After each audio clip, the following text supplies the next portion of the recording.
he was finished, the school board gently applauded. Barkin cried a little bit. "Nice one," Miles said when Niles sat down. "Think we did well," said Niles. They gave each other a high two. "What's that?" Barkin asked. "A secret handshake." "Neat. Think I missed it. Will you show it to me?" "Anyone else?" asked Miss Chunch. Barkin stood hastily. "Me," he said. He buttoned his blazer and came up to the microphone. "Let's do this, Barry," he said to himself. Principal Barkin was proud of his many accomplishments as a principal, but he was probably proudest of his mastery of a rhetorical mode beloved by principals: the power speech. A power speech is meant to impress the listener and elevate the speaker. And last night, Principal Barkin had stayed up late, cooking up a doozy. There was no doubt this was the speech of his career. Words had flowed, power had radiated, metaphors had popped into his head like a self-cranking jack-in-the-box. But just the jack, obviously not the box.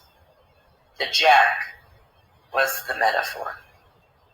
And it wasn't a creepy jack, the kind that was scary with a creepy clown face, but a nice, smiling jack with a face that was beautiful and simple, like his metaphors.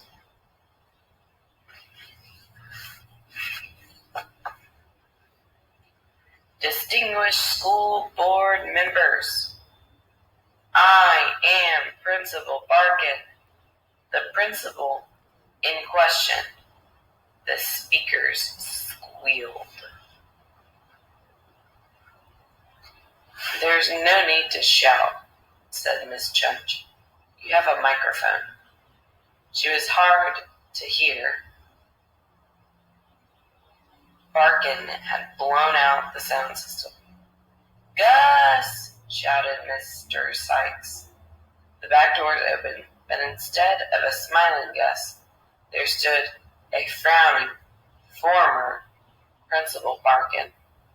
The room gasped audibly, which was impressive since there were only 5 gaspers. Bertrand Barkin strode to the front of the room.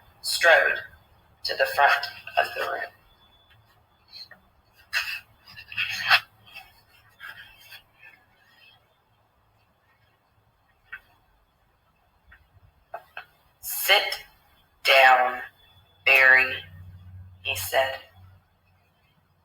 Barry Barkin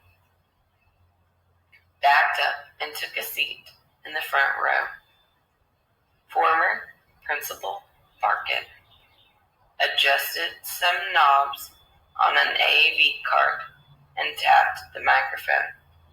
The speakers were back on. "Melinda, Carl, my apologies for showing up in the middle of things. I'm sure you'll understand that after I retired from the school board, promised myself not to be present at any more of these meetings than I had to be." Miss Chunch and Mr. Sykes chuckled. "Let's be brief. I don't want to waste any more of your time. As you just witnessed, my son lacks discipline, and so his school lacks discipline. The pranks at Yanni Valley Science and Letters Academy are out of control. They're cutting into instruction time, and they're making our district a laughingstock. I happen to know from colleagues that we're the butt of many a joke in the teachers' lounges over in Cherry Valley. No father likes to speak ill of his own son, but I feel I'm a man with 2 children, and one of them is Yanni Valley Science and Letters Academy. And Bob, Principal Barkin said from the front row. Bertrand Barkin glared at Barry. Yes, Bob. 3 children. Barry and Bob in the school. And the school is in crisis. And in a crisis, we must take action. And so, I submit the following proposal. That Principal Barkin take an involuntary, indefinite leave of absence. You want to fire me? Said Principal Barkin. That's your second interruption, said formal Principal Barkin. That's not what I said. It's pretty much what you said.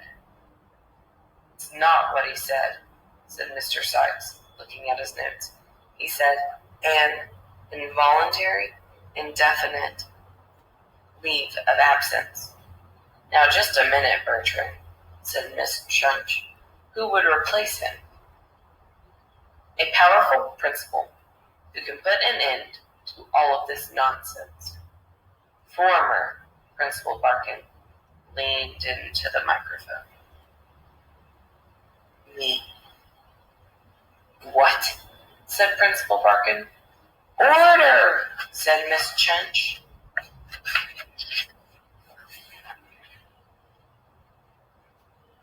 Bang, bang, went the gavel. I hereby submit the following motion for a vote, said former Principal Barkin. Can he even do that? Said Principal Barkin. Yes, said Mr. Sykes.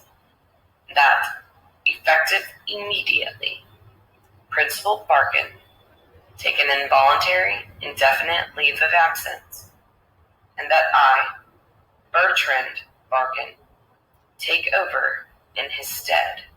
I, said Mr. Sykes. Nay, said Miss Chunch. It was a tie. According to Bylaw 98J, in the event of a tie, the deciding vote is cast by the school board's member at large. The school board's member at large was Bertrand Barkin. He voted in favor of his own proposal. Barry Barkin was out